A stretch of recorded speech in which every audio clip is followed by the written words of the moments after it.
त्याचप्रमाणे अलिबाग पंचायत समितीचे सन्माननीय गटविकास अधिकारी आदरणीय डॉक्टर कैलासजी चौलकर साहेब यांचे देखील या ठिकाणी आगमन झाले आहे। मी चौलकर साहेबांचे देखील मनपूर्वक स्वागत करतो। त्याचप्रमाणे त्यांचे सर्व सहकारी मित्रमंडळी यांचे देखील या ठिकाणी आगमन झाले आहे। मी त्यांचे देखील मनपूर्वक स्वागत करतो। आजच्या या विवाह सोहळ्यानिमित्तानं निश्चितच नाखवा परिवार आणि बुरांडे परिवार या दोन्ही परिवारांचे अनेक क्षेत्रामध्ये अनेक स्नेहीजन आहेत, अनेक मित्रवरी आहेत। निश्चितच मैत्रीच्या धाग्यामध्ये अनेक परिवारांना या दोन्ही यजमानांनी जोडलेलं आहे आणि आज त्याच जोडलेल्या नात्याच्या माध्यमातून या नवदाम्पत्याला शुभाशीर्वाद देण्यासाठी राजकीय, सामाजिक, सांस्कृतिक, कला, क्रीडा, आरोग्य, शिक्षण, वैद्यकीय, विधी अशा अनेक क्षेत्रातील दिग्गज मान्यवर मंडळी, त्याचप्रमाणे सर्व ग्रामस्थ मंडळी, साखर कोळीवाडा, त्याचप्रमाणे अक्षी परिसरातील सर्व ग्रामस्थ मंडळी आजच्या विवाह सोहळ्यानिमित्तानं या ठिकाणी आवर्जून उपस्थित आहेत। मी आलेल्या सर्व मान्यवरांचं, आप्तस्वकीयांचं, नातेवाईक मंडळींचं, पाहुण्यांचं आणि माझ्या छोट्या मित्रमैत्रिणींचं मनपूर्वक स्वागत करतो।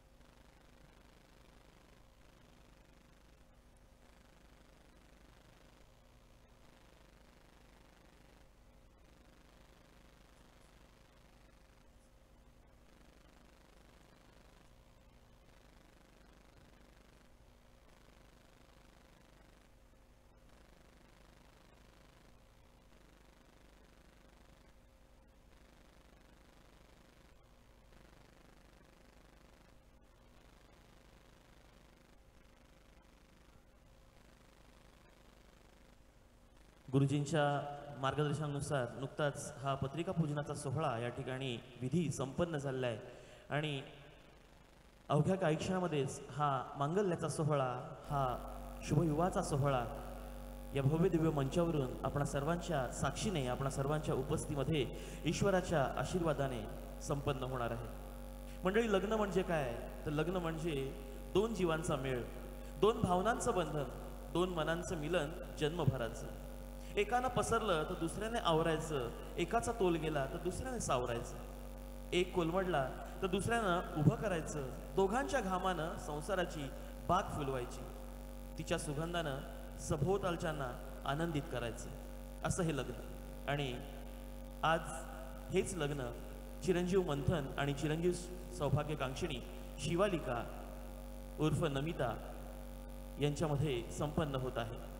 केवळ दोन जीवांचं मिलन नाही तर खऱ्या अर्थाने दोन परिवारांचं मनोमिलनाचा सोहळा या ठिकाणी संपन्न होणार आहे। दोन परिवार 7 जन्माच्या गाठींमध्ये एकत्रित बांधले जाणार आहेत आणि त्याला निमित्त असणार आहे ते म्हणजेच मंथन आणि शिवालिका यांचा हा शुभविवाहाचा सोहळा। आणि याच शुभविवाहाच्या सोहळ्यानिमित्तानं या नवदाम्पत्याला शुभाशीर्वाद देण्यासाठी उपस्थित सर्व मान्यवर, आप्तेष्ट, नातेवाईक, मित्रमंडळी, सगळे सोयरे, पै पाहुणे, शुभचिंतक, हितचिंतक आपणा सर्वांना विनंती आहे की मंचासमोरची आसन व्यवस्था आपणा सर्वांकरिता करण्यात आलेली आहे, त्या ठिकाणी येऊन आपण साऱ्यांनी विराजमान व्हावं, स्थानापन्न व्हावं।